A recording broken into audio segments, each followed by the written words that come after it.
y lo cuán lejano en el tiempo está la automatización de la cirugía. Automatización quiere decir convertir a la cirugía de columna en algo parecido a lo que hoy es la radiocirugía, es decir, donde el cirujano está diseñando el procedimiento y una máquina lo hace. Entonces, hay de todos en este tema, optimistas y pesimistas. Esto es un tuit que encontré hace poco de Elon Musk, donde dice que muy pronto los robots van a superar a los cirujanos buenos y que es imposible conseguir la precisión que requieren determinados procedimientos sin la robótica. Pero después, unos meses después, el mismo Elon se quejaba de lo frustrante que son el tema de las regulaciones en tecnología, y es algo que nosotros hemos vivido, o yo personalmente, que tuve la oportunidad de como investigador empezar en la robótica hace muchos años y llegar a desarrollar un prototipo y conseguir finalmente un robot que pueda ser asistente quirúrgico, y que realmente la parte más frustrante es la parte de las regulaciones, ¿verdad? Que es capaz de matar cualquier buena idea. Quería usar el ejemplo de la industria del automotor rápidamente, porque esta es una foto actual a la derecha y hace 100 años a la izquierda. Entonces nuestro quirófano de columna se parece sobre todo más al de la izquierda, al de la línea de montaje donde los ingenieros estaban sobre los pacientes, y actualmente ya no hay humanos en la foto de la derecha. Pero es una foto que puede llevar engaño, porque si bien no se ven humanos en las fotos, esta industria emplea mucho más gente, que tiene mejores trabajos, que producen más y mejores productos. Entonces la automatización no elimina trabajos ni nada de eso, sino que los modifica completamente, ¿verdad? Antes lo más requerido en una industria del coche eran mecánicos, ingenieros mecánicos, y ahora son los ingenieros de software. Y en la cirugía, hoy en día, estamos en un momento de transición donde en cualquier quirófano de un hospital moderno se ven diferentes técnicas en uso, como la técnica de toda la vida, es decir, a mano alzada, la navegación. Yo creo que ya está incorporada en muchos centros, y de manera muy incipiente la cirugía robótica. Y parece que es una pequeña innovación, pero poquito a poco, una innovación en un plano de las 4 cosas que hacemos los cirujanos de columna, que son diagnosticar, planificar, hacer la cirugía y el seguimiento de nuestros pacientes. Cada innovación en un punto de estas 4 cosas va a afectar de manera significativa al resto. No me voy a extender porque todo el mundo sabe el trabajo clínico, que es lo más importante, las complejidades de la indicación, que consiste básicamente en explicar los síntomas de los pacientes por una anomalía estructural. Esa es la clave de la cirugía de columna. Y después planificar con diferentes herramientas, desde el papel y lápiz de toda la vida, con placas a software más moderno, la manera más eficaz y con menos daños colaterales posibles para conseguir el objetivo estructural que nos planteábamos en la consulta. En quirófano hay más de lo que parece, si uno lo desliga, porque si uno tiene que automatizar un procedimiento, hay que desmembrarnos en varias cosas. Entonces, hay básicamente 3 categorías de cosas. Tiene que haber sensores, tiene que haber efectores y tiene que haber herramientas. Y entonces los sensores, en la cirugía clásica los damos hechos, la vista del cirujano, aumentada con lupas, con microscopio, la sensibilidad áptica cirujano. La acústica también. Después, muy temprano se han incorporado los aparatos para ver a través de la superficie, ¿no? Sobre todo los rayos X, los escáneres intraoperatorios, más recientemente la ultrasonografía, la ecografía, y las formas de seguir instrumentos, de percibir la anatomía del paciente, como es el tracking óptico de los navegadores y el tracking mecánico que veremos a continuación también. Entonces, de efectores tenemos dos, las manos naturales del cirujano y los brazos robóticos, aún sin manos. Si uno piensa en los brazos robóticos de los robots que hay hoy en día en columna, son brazos que realmente no tienen manos, son muñones. Eso es para hacer una idea del momento muy incipiente que estamos en la incorporación de la robótica. Y desde luego, cuando vemos la evidencia, el gran salto de calidad en la precisión y en la reducción de complicaciones se produjo con la navegación. Si uno seguía por la literatura, la navegación consiguió reducir el porcentaje de malposición de tornillos pediculares, por ejemplo, de 20% al 3%. Entonces uno cabe preguntar, desde esta visión estrecha, ya estoy en el 97, 98, 99% de precisión, ¿para qué quiero más? ¿No? ¿Para qué inventar más cosas? ¿Para qué un robot? ¿Para qué? Si ya es difícilmente mejorable. El 80% de la técnica a mano alzada era muy necesario mejorar, pero el resto no. Si uno lo mira de cerca, la precisión de la navegación es tal, porque, por ejemplo, en estos casos que traje un poco al azar, todos los tornillos están perfectamente en los pedículos, pero sin embargo la trayectoria está totalmente desviada de la planificada. Si bien está la parte media del tornillo en el pedículo, la base del tornillo, que va a ir en relación con la dificultad en construir y poner la barra, y la punta del tornillo, que puede ir en relación con la resistencia al pull-out, está en una parte que no habíamos planificado. Eso es una ventaja que se argumenta a favor de la robótica actual. Otra ventaja es que los brazos humanos son menos confiables que un brazo robótico y varían con la hora del día, varían con el cirujano y varían dentro de un cirujano el día que tuvo, cómo descansó y todo eso. Entonces, en la mayoría de los casos esto no es muy relevante, pero en ciertas cirugías puede ser un problema. Entonces, esto puede aportar la robótica actual. También se espera muchísima innovación con las herramientas, porque una cosa es el brazo o la mano y otra es lo que uno pone en ese extremo. Y están desde los martillos de Skoplo clásicos, pero hay un mundo de innovación por delante enorme. Y por supuesto el seguimiento de los pacientes, que va a ser la base de crítica de nuestros métodos, es decir, la innovación que estamos realizando realmente tiene sentido o no. Pero el primer cambio en cuanto más la robótica actual, para hablar de la robótica actual, es el cambio de estándar, ¿no? En la historia hasta ahora siempre se midió la precisión en la cirugía de la columna como la relación entre el implante, el tornillo y el pedículo. Pero eso está un poco desfasado, es un estándar bastante poco exigente, y lo que se debe medir es la posición completa planificada y la obtenida. Y entonces, bajo esos estándares es donde sí se ve la ventaja de la robótica. ¿Qué importancia tiene? Pues en un caso de dos segmentos vertebrales o de un segmento, ninguna.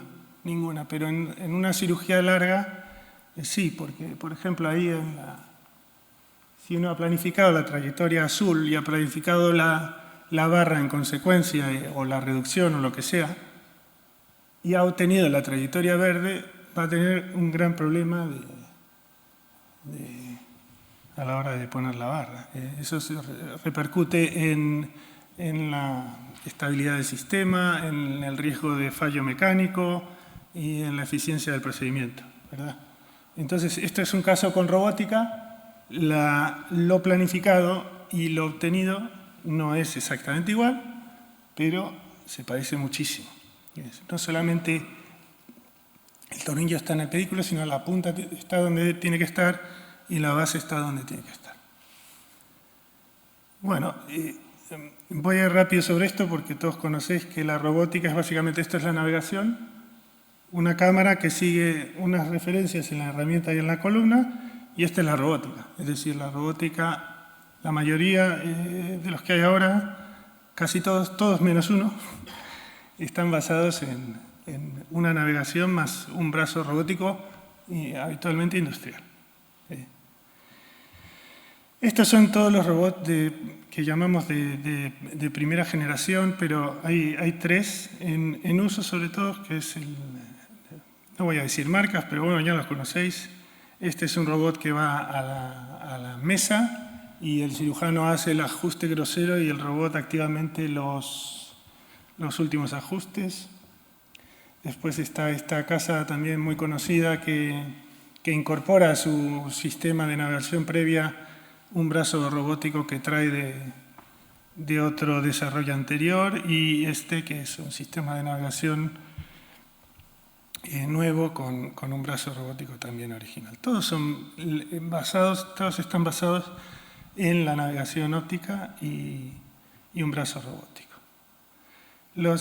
Respecto a la evidencia, voy a pasar rápido, pero en principio este es un metaanálisis que mostró que la navegación era mejor que la robótica, es decir, robótica peor.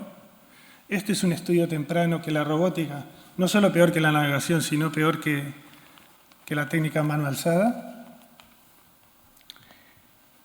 Y este es un estudio más moderno que muestra que la robótica no solo es mejor que la técnica de mano alzada, sino también de la navegación, pero con la añadidura, por lo que hemos dicho anteriormente, de que se trata de cirugías de escoliosis.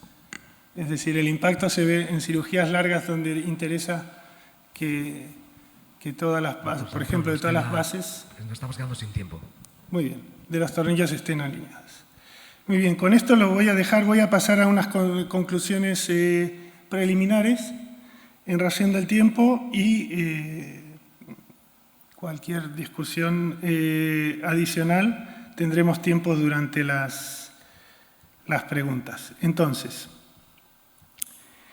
creo que el gran salto de beneficio para los pacientes se ha dado con la navegación.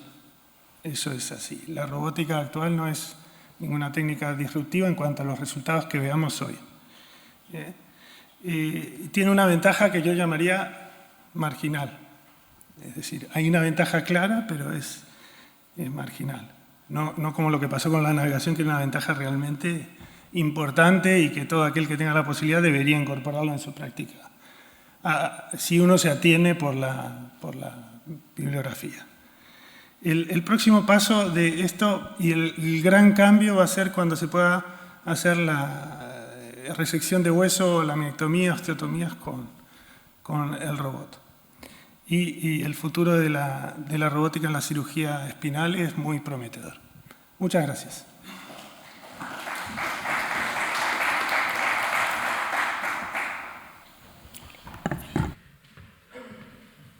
Otro de los grandes avances desde que empezó la neurocirugía y la cirugía de la patología vertebral han sido las mesas quirúrgicas. Y para ello nos va a hablar el doctor Juan Diego Patino Alvarado sobre mesas quirúrgicas de columna. ¿Hace falta hacer esta inversión?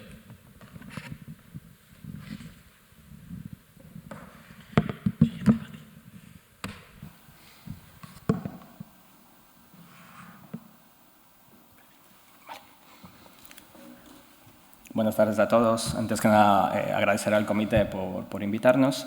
Mi nombre es Juan Diego Patino, soy neurocirujano en el Hospital de San Pau y vengo a hablarles de mesas de columna, ¿vale? Estos son mis conflictos de intereses y el contenido de lo que vamos a hablar ahora. Quería empezar con esta frase de aquí, que fue hecha por un ingeniero de software bastante famoso. Y un poco acotarlo a lo que vamos a hablar ahora a nivel de la tecnología, ¿no? Todos estos avances tecnológicos no dejan de ser herramientas a nuestro favor para intentar hacer bien nuestro trabajo y deben ser tomadas como ello. Desde el contexto actual, la realidad hospitalaria, tanto a nivel público como a nivel privado, es que la mayoría de centros se operan con mesas estándares. No mesas de columna, sino mesas estándares acopladas para cirugía de columna. Y el problema es que hay una inversión significativa en este terreno, ¿no? Un dispositivo, un accesorio para una cirugía de columna pues está en torno a los 5.000, ¿no? Y si vamos a aditativos pueden llegar hasta los 30.000. Pero una mesa diseñada de última generación pues puede estar en $250.000, lo cual genera un debate abierto, ¿no? Si es que estas nuevas tecnologías, no solamente las mesas de columna, sino cualquier tecnología, si es que hay una relación entre coste-beneficio y hasta dónde tenemos que llegar, ¿no? Entonces, para resolver un poco este dilema, yo he planteado unas preguntas que considero clave, ¿no? La primera es, ¿mejora en realidad los resultados quirúrgicos? En el caso de esta tecnología en sí, reduce el sangrado intraoperatorio, favorece la integración tecnológica con las nuevas tecnologías que están por venir, por ejemplo, los brazos robóticos, y se justifica su uso y su adquisición en función de los resultados y cuándo es prescindible y cuándo no es imprescindible. Entonces, como toda tecnología, tiene que tener un concepto, un sustrato fisiopatológico de base, si no, no tiene sentido. Y de hecho las mesas de quirúrgica luego veremos que están diseñadas justamente para, en función de estas alteraciones fisiopatológicas que se producen sobre todo con la cirugía en prono. Entonces, esta es la cascada fisiopatológica de un paciente que está siendo intervenido en decúbito prono, ¿no? Hay una compresión a nivel del abdomen, esto produce un aumento en la presión intraabdominal, que a su vez comprime la vena cava y disminuye el retorno venoso. Y esto genera una disminución de la precarga, con lo cual el gasto cardíaco se disminuye, una disminución del flujo renal, con lo cual hay una tendencia a la insuficiencia suprarrenal y para nosotros lo más importante, lo anterior es para los anestesistas, para nosotros lo más importante es que se produce una dilatación del plexo venoso de Batson y tenemos un sangrado intraoperatorio. Y esto lo hemos vivido todos cuando operamos a pacientes obesos, pues vemos como el aumento de la presión intraabdominal nos complica la cirugía. Y no solamente a nivel abdominal, sino a nivel torácico también. La compresión a nivel torácico que se produce durante el prono también produce alteraciones respiratorias que no son desdeñables. Entonces, para solventar estos problemas fisiopatológicos que se generan a través por el decúbito prono, pues se han generado opciones y se han diseñado tecnologías para evitarlo, ¿no? Entonces, lo más común y lo más simple son todos aquellos accesorios que se utilizan encima de una mesa estándar, ¿no? Sea el que sea, ¿no? Desde lo más rudimentario a las bolsas de agua, el ciprón, la colchoneta verde, el Wilson Frame, todas estas pues, tienen la ventaja de que son bastante económicas, son fáciles de almacenar, son fáciles de utilizar, pero la liberación abdominal que producen pues, es bastante deficiente. La radiotransparencia pues, es muy variable y, por ejemplo, el Wilson Frame tenemos un problema y es que es bastante sifosante, con lo cual viene muy bien para descomprimir, pero para fusionar quizás no es no es lo más ideal, ¿no? Y luego ya pasamos hacia las cirugías, las mesas propias de columna, ¿no? La más famosa y la primera de todas es la mesa Jackson o MTS, ¿no? Dependiendo de la casa comercial. Ventajas que tiene, pues que el abdomen no es que está liberado, sino está en suspensión, con lo cual todos estos procesos fisiopatológicos se disminuyen drásticamente, ¿no? Es muy ergonómica, no solamente para el paciente, sino para el propio cirujano, y eso es una cosa súper importante. Lo que hablábamos antes, ¿no? Durante la cirugía nos vamos cansando, y si podemos mantener una ergonomía es importante también tenerlo, ¿no? Y es compatible con las nuevas tecnologías, ¿no? Las tecnologías ya existentes y las nuevas. Problema, precio, ¿vale? Y que también tienen una curva de aprendizaje asociada a esta y cualquier tecnología. Y luego tenemos mesas que van un paso más allá y que hacen cosas más especiales, ¿no? Esta es la mesa Trios. Esta es una mesa que tiene la capacidad de girar al paciente y cambiarlo de decúbito supino a decúbito prono, ¿no? Es un sistema bastante curioso y que funciona bastante bien.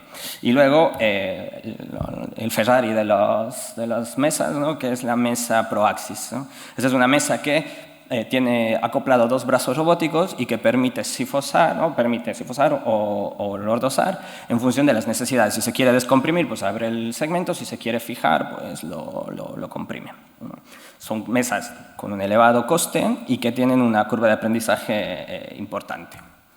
Entonces, ¿qué evidencia clínica hay alrededor de esto? La verdad es que no hay muy pocos artículos y los que hay los podríamos clasificar en 3 grupos, ¿no? El primer grupo es la evidencia sobre la hemodinamia y el sangrado intraoperatorio. Y aquí no hay discusión.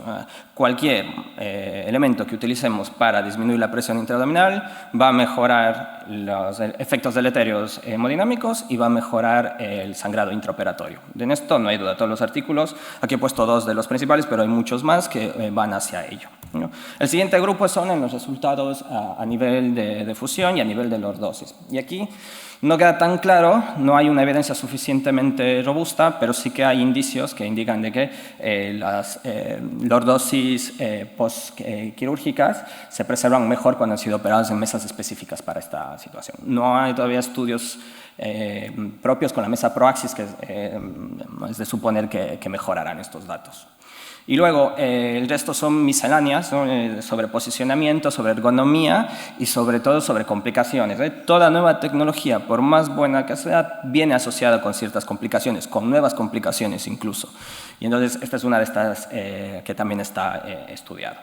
Y entonces, os quería presentar nuestra experiencia.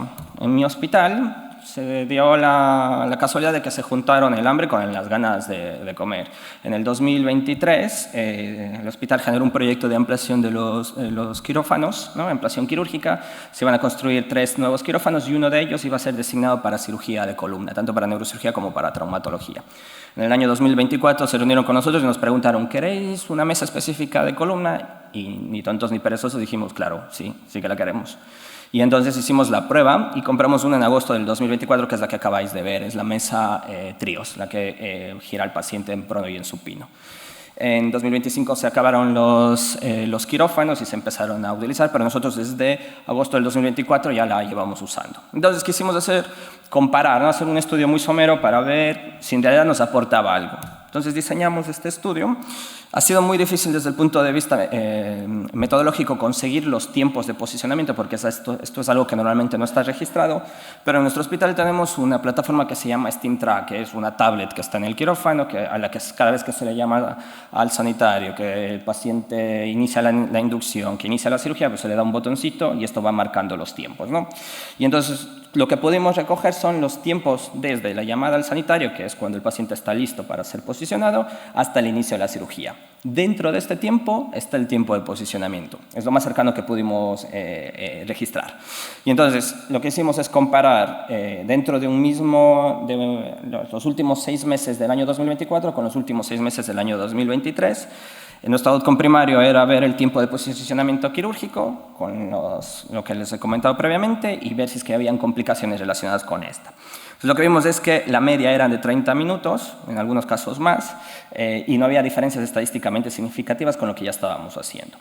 Pero es curioso, porque si vemos el gráfico de dispersión, vemos que inicialmente en los primeros meses había muchísima más, se demoraba muchísimo más el posicionamiento, pero la curva iba disminuyendo progresivamente, ¿no? Y luego mirando en la curva de aprendizaje, que tiene una forma de V, podemos ver que los tiempos empeoran en los periodos festivos. Y esto es por el personal, ¿no? Como podéis ver. Entonces, los 3 primeros meses los tiempos eran superiores en la mesa nueva, pero a partir del tercer mes mejoraban los tiempos hasta que vino diciembre y vinieron las vacaciones y vinieron las suplencias, ¿vale? Entonces, es difícil sacar conclusiones con esto. Entonces, dijimos, bueno, vamos a mirarlo más detenidamente y vamos a medir nosotros los tiempos quirúrgicos. Entonces, lo que hicimos es medir, esta mesa tiene la particularidad que va muy bien, está muy bien diseñada para las cirugías ALIF, ¿no? Para cambiar de supino al prono, ¿no? Al hacer los cambios de posición. Entonces, dijimos, vamos a medir cómo van los tiempos después, una vez terminado el ALIF, y compararlo con el momento de inicio de la fijación posterior. Entonces, recogimos los pacientes desde febrero del 2025 hasta enero del 2026, son unos 41 pacientes. La media de tiempo era significativamente menor a la anterior, por lo que ya os comenté, no eran de 15 minutos. No había diferencias estadísticamente significativas entre el tipo de cirugía y los niveles, eso tiene sentido porque el posicionamiento es el mismo. Y lo que sí que nos llama un poco la atención es lo que veíamos previamente, ¿no? La curva de aprendizaje, que tiene una línea empinada, con lo cual va mejorando progresivamente. Volvemos a ver las curvas estacionales, ¿no? En Semana Santa, en verano y y en diciembre, y hemos llegado a un punto en el que estamos en un plató. Estamos en alrededor de los 11-12 minutos de cambio de posicionamiento. En ninguno de los dos estudios que hicimos encontramos ninguna complicación relacionada con el posicionamiento quirúrgico. Entonces podemos decir que es una curva, que estas mesas tienen una curva de aprendizaje significativo, que hay un plató, que si se educa bien al personal es reproductible y tiene un impacto, y que son seguras, ¿no? Entonces, en cuanto al coste-beneficio, vamos a responder las preguntas que habíamos planteado inicialmente. ¿Mejoran realmente los resultados quirúrgicos? Algo a nivel de corrección de lordosis, no queda claro. ¿Reducen el sangrado intraoperatorio? Sí, claramente. No hay color. Los que hemos operado en estas mesas y hemos operado en otros tipos de accesorios, lo tenemos clarísimo. ¿Facilitan la integración tecnológica? Sí, claro, están diseñadas para ello, pero no todos los centros tienen estas tecnologías ni tendrán la capacidad de tenerlas. ¿El volumen justifica la compra? Por supuesto que sí, ¿no? Si haces mucho volumen y tienes quirófanos monográficos, pues quizás tiene sentido el adquirirlo. Y hablar de prescindible e imprescindible, no me gustan estos términos, entonces hablo de cuándo podría estar justificado y cuándo no. Si se cumplen algunas de estas condiciones, pues a lo mejor podría estar justificado. Entonces, ¿hace falta hacer esta intervención? Hombre, si te tienes que hacer esta pregunta, pues probablemente no, ¿vale? Pero si el volumen y los recursos son suficientes, es una herramienta muy útil que nos puede ayudar para realizar nuestras cirugías. Esta es la bibliografía consultada y muchas gracias. Muchas gracias por ajustarte al tiempo. La siguiente charla, no sé si disponemos de conexión online con el doctor Martín Laez. Hola, no sé Hola. si se me escucha. Muy buenas, doctor. Un placer tenerte, aunque sea telemáticamente. Ya siento profundamente no poder estar ahí con vosotros. Problemas familiares me han impedido viajar. He estado intentándolo hasta última hora, pero el problemilla no se ha solventado. Con lo cual, pues esta vez me tengo que conformar con veros en la distancia. Voy a compartir la presentación. Espero que la estéis viendo correctamente. ¿Se ve bien? Sí, sí. ¿Hola? Sí, se ve bien. ¿Se ve bien? Aunque Bueno. estés en la distancia, tienes 12 minutos. Bueno, pues nada. Yo voy a ser realmente breve y voy a hablar un poquito de las cajas expansibles en el PLIF y el TLIF y de qué es lo que nos pueden aportar. Y básicamente, cuando uno ve cómo ha ido evolucionando los implantes intersomáticos, parece que nos encontramos en el tiempo de moda en el Corte Inglés, ¿no? Porque esto de las cajas expansibles parece que es la última llegada a casi cualquiera de los abordajes que tenemos actualmente a nivel intersomático, da igual que sea un PLIF, un TLIF, una LIF, un DELIF o una cirugía cervical anterior. En cuanto al PLIF y al TLIF, pues hay multiplicidad de diseños que luego entraremos a discutir parcialmente. Hay un incremento exponencial en las publicaciones sobre cajas expansivas, tanto para PLIF como para TLIF en los últimos 5 años. Y la pregunta aquí es, ¿realmente esto es útil? ¿Este tipo de cajas resultan útiles en este tipo de cirugía? ¿O estamos en una situación de una moda, una presión de la industria para intentar diferenciarse de los competidores e intentar llevar el implante hacia su área de confort? Y en esta situación, pues tenemos que echar la vista atrás, porque es que no es la última moda. El doctor Calatayud y un servidor también, pues ya venimos de una época en la que ya había cajas expansivas, los antiguos LIFEC que luego se transformaron en el Barilift. Vienen de principios de los 90, de finales de los 90, principios del 2000, eran cajas de tipo BAC, de Bagby-Kussli, que eran expansivas con 9 grados de lordosis y que se implantaban como un PLIF bilateral standalone. Y pues ha habido en los congresos de la Sociedad Española de Neurocirugía varias comunicaciones y hasta una publicación por parte del Servicio de Ortopedia del Hospital San Agustín de Avilés, pues avalando los resultados de esta técnica, que pues, realmente es un PLIF en el cual se accedía al canal pues, entre la raíz y la dura, y finalmente lo que se metía es el cilindro, se expandía ese cilindro, se metía el injerto a través del mismo instrumental y luego se ponía una tapa al cilindro, que muchas veces era lo más complicado de hacer. Y los resultados pues, eran un 85% de buenos resultados, con una tasa de fusión del 92%.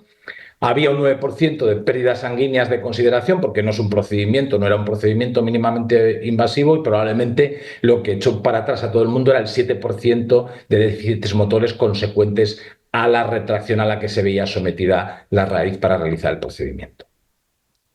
Con esto las cosas han ido evolucionando y no debemos olvidar que la fusión intersomática persigue un objetivo con independencia de la vía por la que queramos lograrlo, bien sea por OLIF, por vía lateral, por PLIF, por TLIF, como sea. Lo que queremos es fusionar el segmento restaurando la lordosis segmentaria, la altura discal y el área del forán.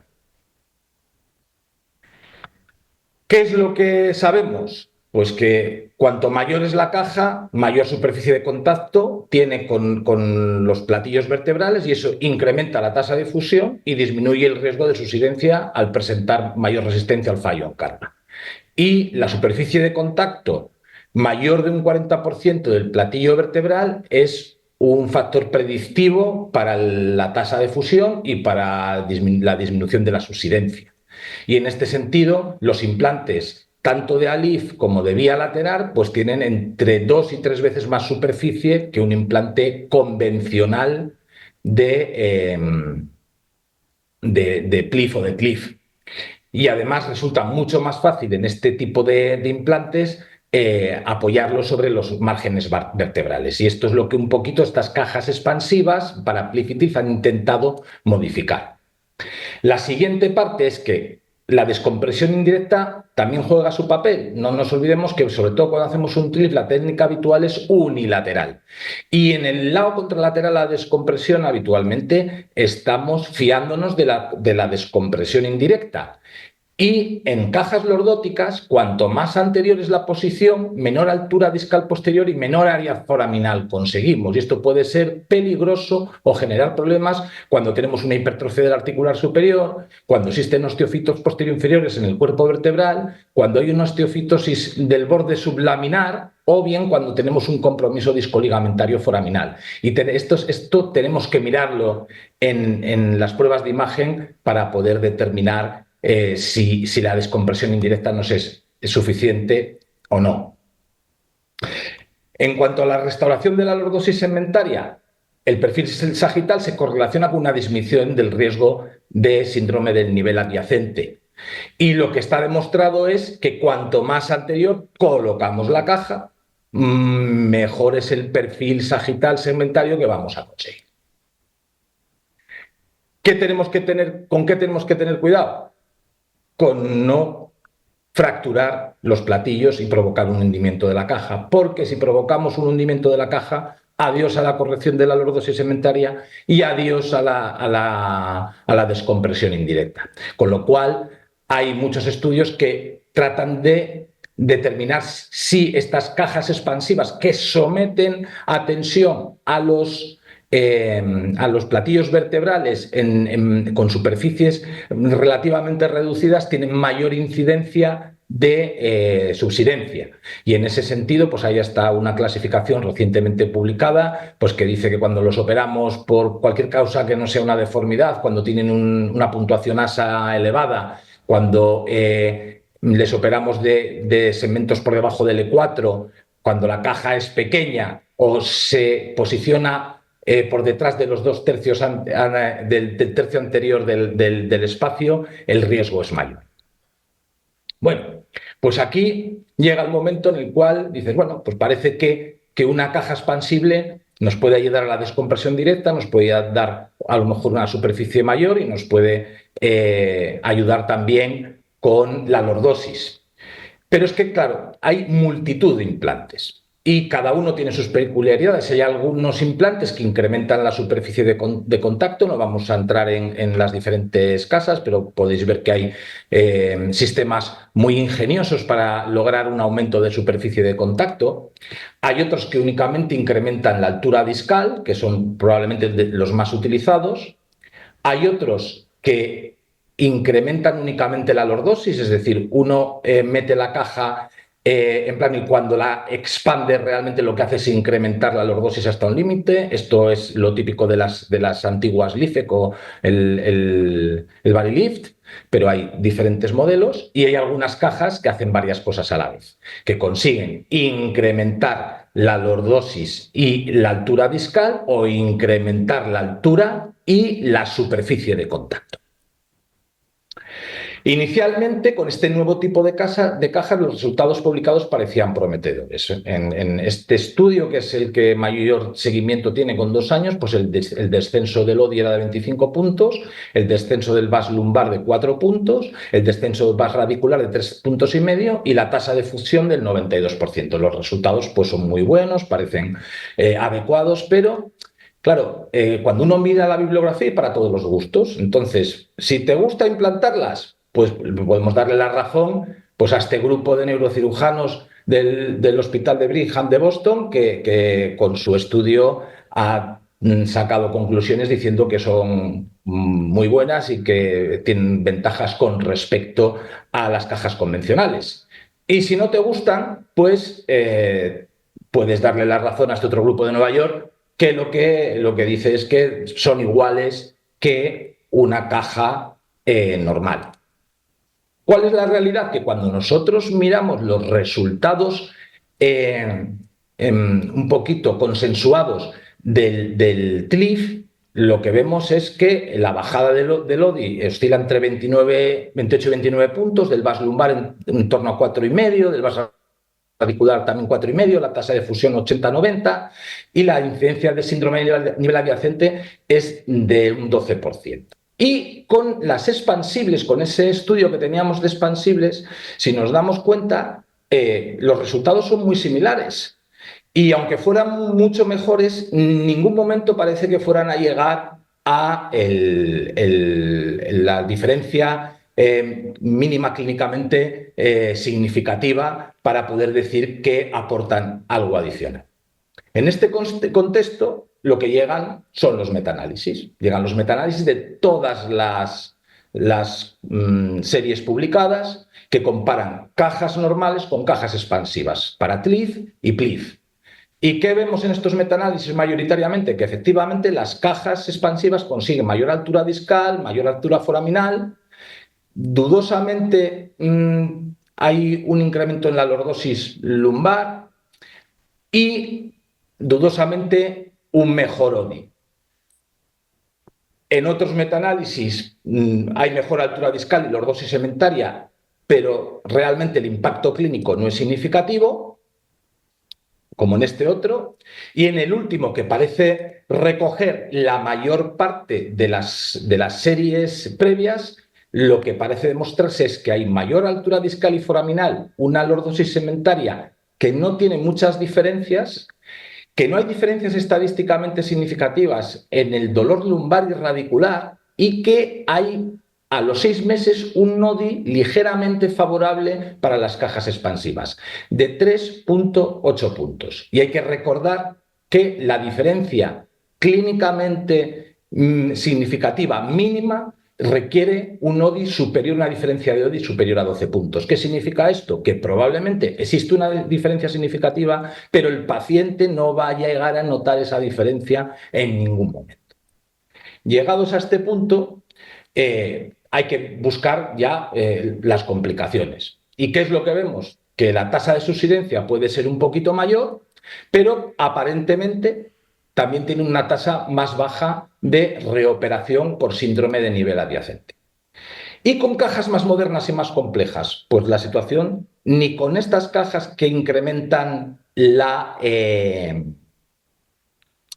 superficie además de la altura, ni con estas otras que incrementan la lordosis además de la altura discal, hay cambios clínicamente significativos en las revisiones a un año. Sí que hay cambios en la lordosis segmentaria y en la altura discal, pero no tenemos cambios significativos clínicos, ¿vale? Y si lo hacemos endoscópico, pues no hay comparativas entre una caja endoscópica expansiva y una caja normal por vía habitual.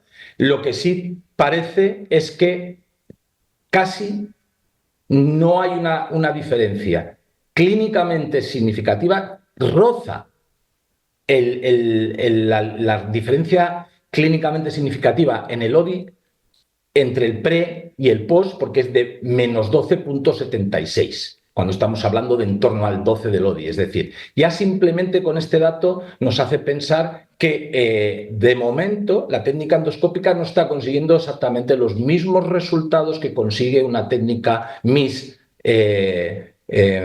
correctamente realizada.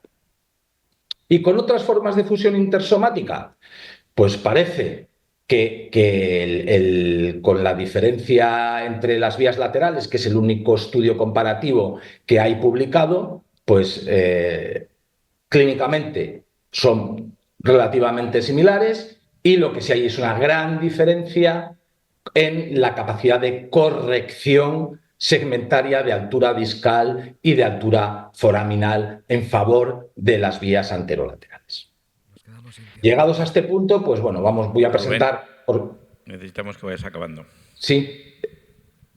Voy a presentar un caso clínico un poquito para generar polémica, porque nosotros, a pesar de todo esto que decimos, alguna ponemos. Esto es una mujer de 70 años con una clínica de larga evolución de radiculopatía L4 derecha de 2 años de evolución, con respuesta temporalmente limitada a un bloqueo radicular L4 con radiofrecuencia del ganglio dorsal, y que básicamente pues, lo que tenía es esta estenosis con una listesis L4-L5, y que luego en las teles se ve que tiene una importante escoliosis, que los parámetros de perfil sagital estaban relativamente conservados, tenía un buen equilibrio tanto coronal como sagital, y tenía una lordosis que estaba con la zona baja hipolordótica y compensada por una hiperlordosis a partir del E4. Y esta paciente de 70 años no quería someterse a una cirugía de deformidad, y valorando las opciones que nosotros podíamos ofrecerles, al final pues decidimos hacerle un TLIF segmentario sobre la base de la curva, haciendo un abordaje desde el lado derecho, que era la zona de la radiculopatía, y poniéndole una caja que intentara ir desde el lado derecho, incrementando la altura discal específicamente en ese lado para hacer un poco de contracorrección. La paciente está operada hace unos días. La verdad es que el resultado ha sido bueno por el momento, pero esto hay que ver un poquito cómo evoluciona a futuro, porque es una indicación pues, cogida por los pelos, no lo siguiente, y que puede acabar de cualquier manera. Como conclusiones, ¿qué podemos decir? Pues que las cajas expansivas, tanto para PLIF como para TLIF, logran los mismos resultados clínicos que las convencionales, mejoran el grado de restauración radiológica con respecto a las cajas habituales, en tanto en lordosis segmentaria como en altura discal, como en altura foraminal, pero en menor medida que las vías anteriores. Por lo tanto, cuando nosotros necesitamos una corrección de lordosis, nosotros siempre seguimos prefiriendo ir por vía anterior. Y lo que hay que poner sobre todo encima de la mesa es que, desde un punto de vista de eficiencia en economía de la salud, no está claro que el incremento del costo de este tipo de implantes justifique su aplicación rutinaria, especialmente cuando son casos uni o bisegmentarios. Otra cosa es si ya entramos en situaciones en las que estamos buscando intentar una corrección de una curva, añadiendo alguna cosa de aporte. Pero exclusivamente para patrón degenerativo es bastante probable que el costo de estas cajas, que es 3 veces superior al de una caja de PLIF normal, pues no esté justificado por los resultados en salud. Muchísimas gracias. Gracias, Rubén. Dejamos para la discusión para luego. Y a continuación, el doctor Pablo Palacios nos va a hablar sobre otro tema de actualidad, que es el uso de DBM y tasas de fusión. ¿Está justificado su precio? Buenos días a todos. Lo primero, daros las gracias al comité organizador por la invitación, que me ha hecho mucha ilusión. Y efectivamente, como ha dicho el doctor Calatayud, el tema que me han encargado es el uso de las DBMs y cuáles son las tasas de fusión y si realmente está justificado el precio. El hueso es capaz de una regeneración verdadera, funcional, morfológica y celular. La respuesta del hueso al daño estructural es casi única en la biología. Los otros tejidos que tenemos tienen una respuesta fibrosa que no son capaces de asumir la función fisiológica tisular que tenía. Y sin embargo, el hueso sí.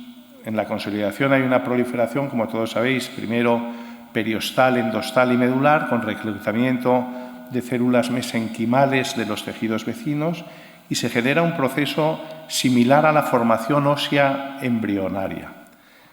Estas células mesenquimales se diferencian en condroblastos y luego condrocitos, en osteoblastos y luego osteocitos, y el tejido cartilaginoso se va sustituyendo por el tejido óseo.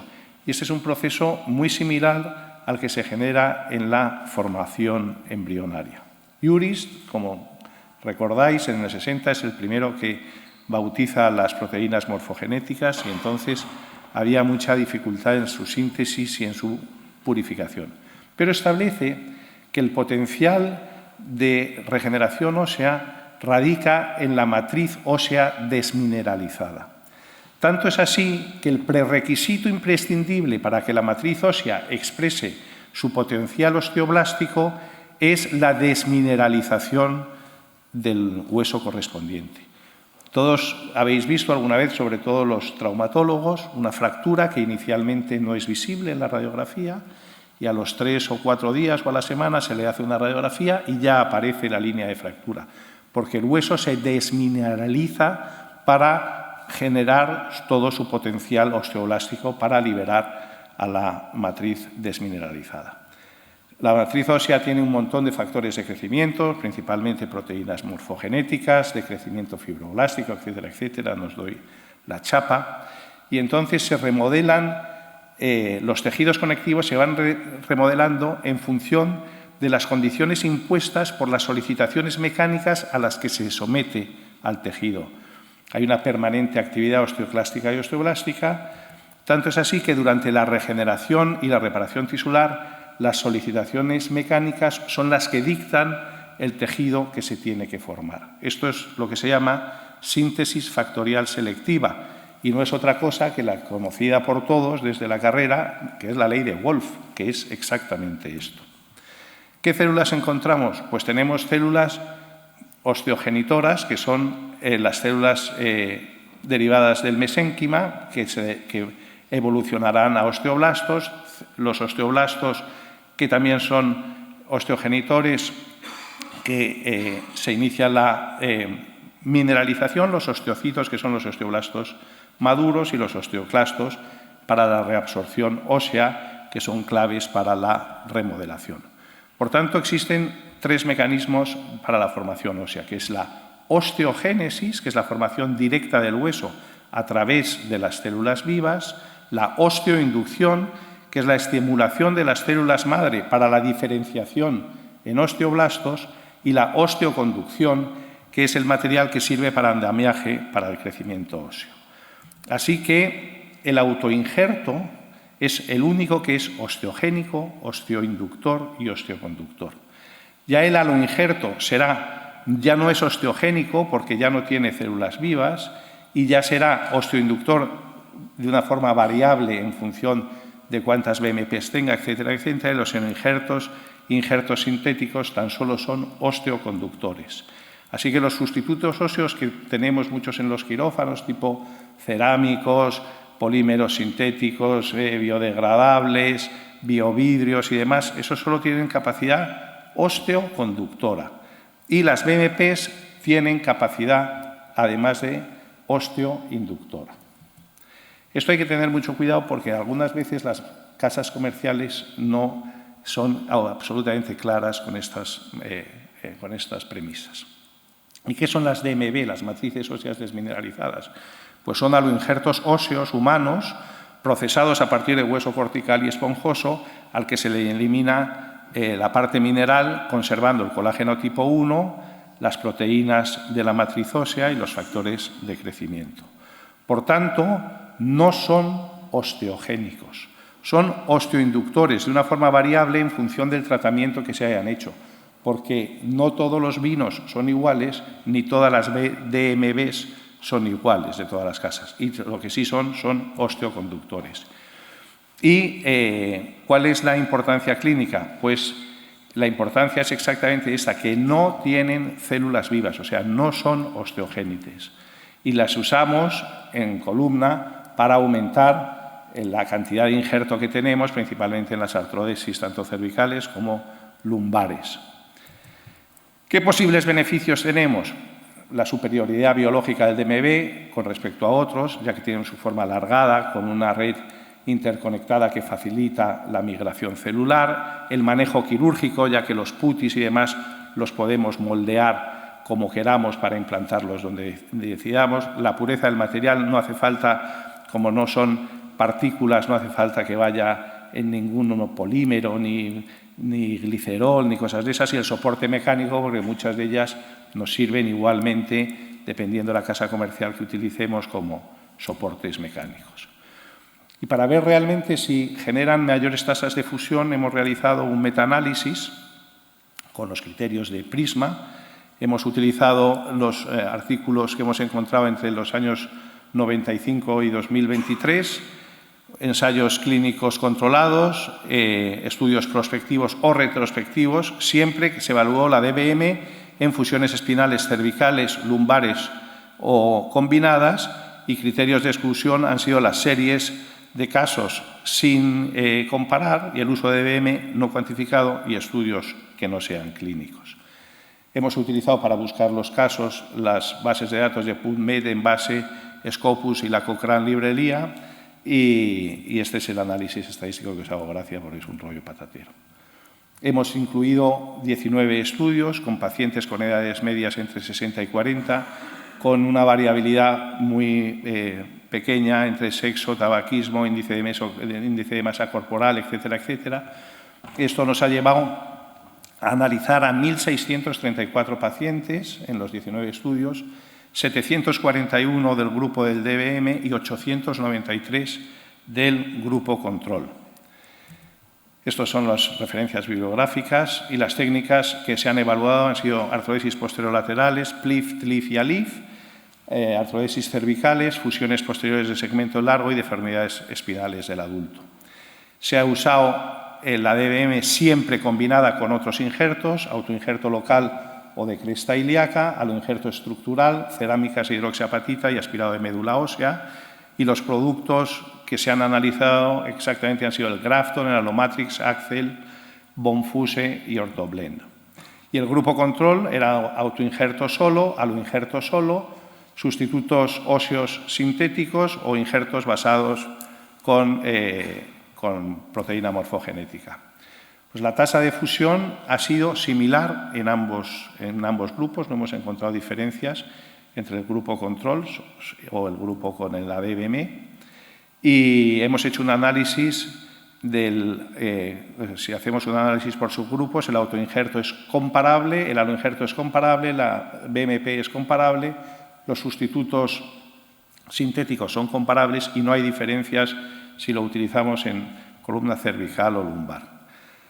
En cuanto a la pseudoartrosis, hemos encontrado la misma tasa de pseudoartrosis en el grupo de la DBM que en el grupo control, la misma tasa de infecciones, no hay diferencias significativas con las infecciones, y en cuanto a los efectos adversos asociados al injerto, como es lógico, ahí sí hay diferencia significativa, porque el grupo de la DBM, como no tomamos el injerto, pues no tiene complicaciones.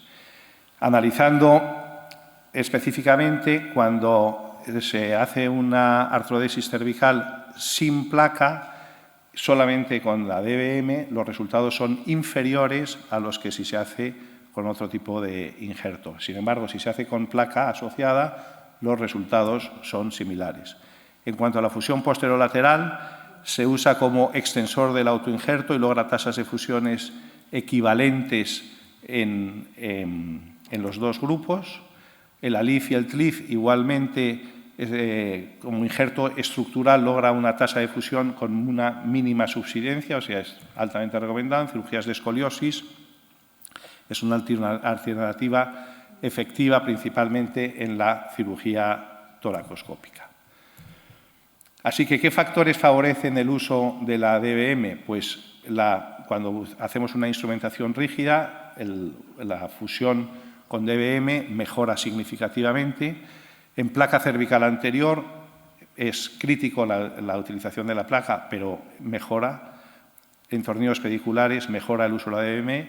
En los fumadores se mejora el uso de la DBM y su uso se debe hacer como extensor del injerto, pero no como sustituto del mismo.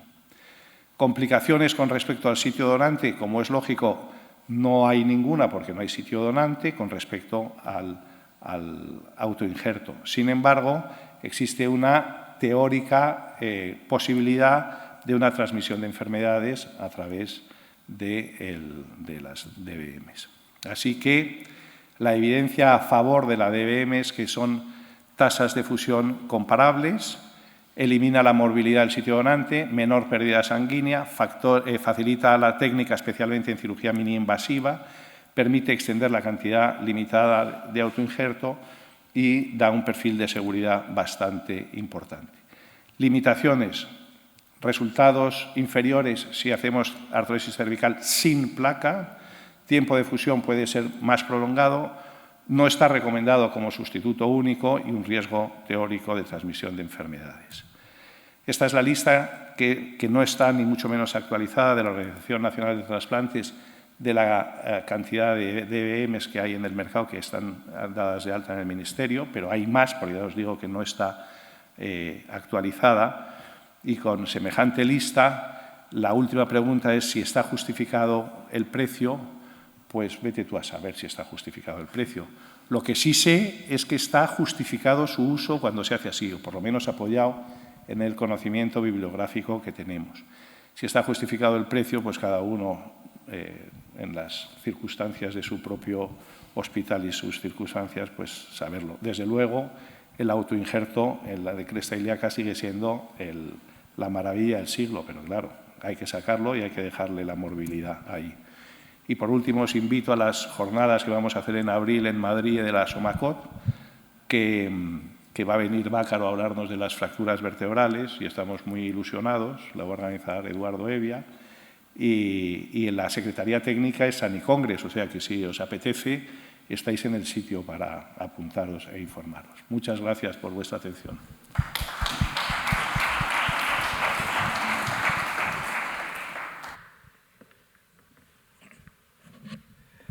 Bueno, nos comunican que no tenemos tiempo para preguntas. Tenemos que pasar a las comunicaciones. Pues nada, nos vamos. ¿Qué le vamos a hacer? No hay tiempo para... La mesa. Yo creo que hay principalmente, aparte de la mesa, hay que colocar bien al enfermo y eso es una labor del cirujano que a veces se pierde. Y creo que la evolución, como todo, la tecnología avanza y la tecnología hace que hagamos las cosas mejor. Pero el navegador ha mejorado de cuando yo tuve el primero en 1992, que era horroroso. Entonces, conforme avanza la tecnología, avanzamos nosotros. Gracias. Nos vamos a la mesa de comunicaciones libres.